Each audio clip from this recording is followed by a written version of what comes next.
کب حلف برداری ہوگی، کب ذمہ داریاں دی جائیں گی؟ وہیں سے آگے جائیے گا۔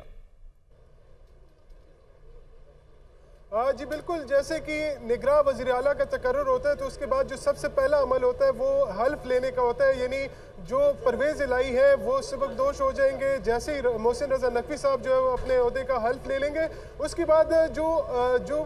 نگراں سیٹ اپ ہوتا ہے اس کا جو مین بنیادی آئینی جو کردار ہوتا ہے وہ الیکشن کمیشن کو الیکشن کے انتخابات کے انعقاد میں ان کی معاونت کرنا ہوتا ہے، ان کو اسسٹ کرنا ہوتا ہے، اور اس مقصد کے لیے جو ہے وہ الیکشن کمیشن ان سے بارہا وہ جو روابط بھی یعنی جو خط و کتابت کا سلسلہ جو ہے وہ بھی جاری رکھتا ہے۔ لیکن اس کے ساتھ ساتھ جو الیکشن جیسے کہ ایک جو سیاسی جماعتیں ان کی جانب سے یہ اعتراضات عائد کیے جا رہے ہیں کہ شاید محسن رضا نقوی صاحب جو ہے وہ کوئی بڑی سطح پر کوئی کاڑ پچاڑ کریں گے یا کوئی ترقیاتی اسکیموں میں کوئی ان کا عمل دخل ہوگا،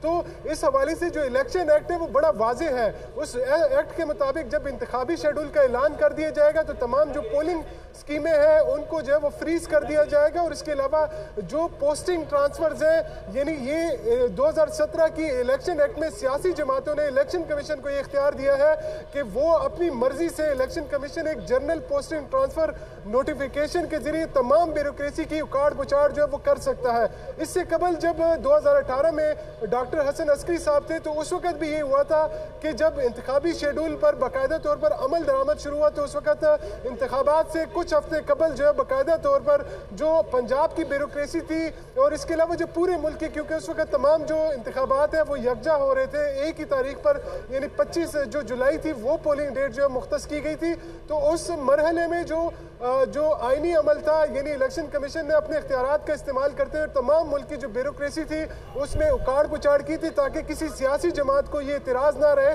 کہ کوئی کیئر ٹیکر جو سی ایم ہے یا کوئی وزیر ہے وہ جو ضلع انتظامیہ ہے ان کو کسی سیاسی مقاصد کے لیے جو وہ استعمال کر رہا ہے۔ لیکن اس کے باوجود جو الیکشن کمیشن ہے وہ خود بھی اس طرح کے معاملات کی جو ہے وہ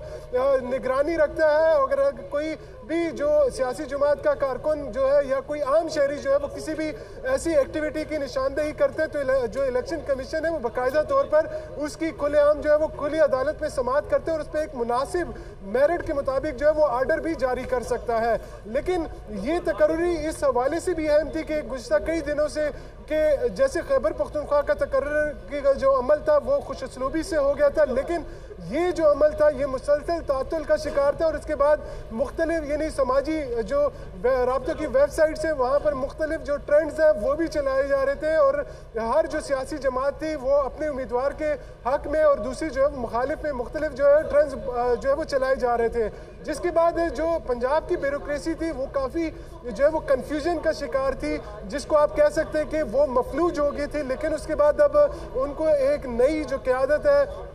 جو نگراں سیٹ اپ کا